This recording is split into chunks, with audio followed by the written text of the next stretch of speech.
apresentado, meu nome é Simão da Silva, tenho 28 anos, moro na rua São José e estou fazendo curso de violão.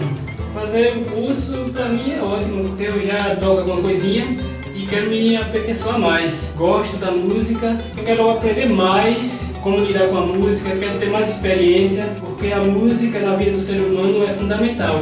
Para quem gosta e até para quem não gosta, mas no meu caso, que a música já está no meu sangue, é de suma importância. Eu sempre tive vontade de tocar violão, comecei a tocar sozinho de ouvido, mas algumas pessoas já me deram aula, mas assim, a grande oportunidade como essa eu ainda não tive e estou tendo agora. Estou fazendo para me aprimorar mais. E o meu objetivo é alcançar o máximo de aprendizagem que eu puder.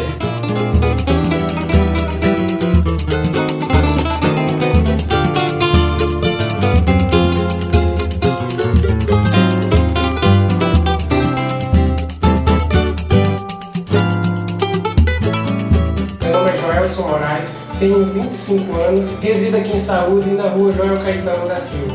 Muito importante é perpetuar o conhecimento para outros alunos, né, para que possam daqui para frente aprender e passar esse aprendizado de um para os outros. É muito bom porque até então eu sabia tocar, mas assim, de minha maneira.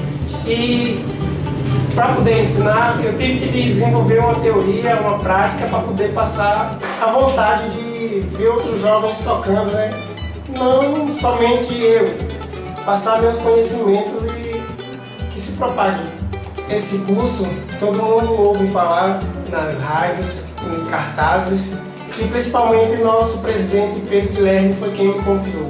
Estou ministrando esse curso, como eu havia dito antes, para ensinar meus alunos e cada um possa aprender de uma forma que gostariam de tocar. Se querem seguir carreira, se querem ganhar dinheiro. E o objetivo desse curso é trazer para a associação mais membros que possam tocar também, não só eu como professor.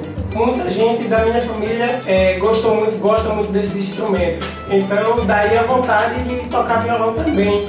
Tipo assim, é uma coisa de genética, uma herança genética.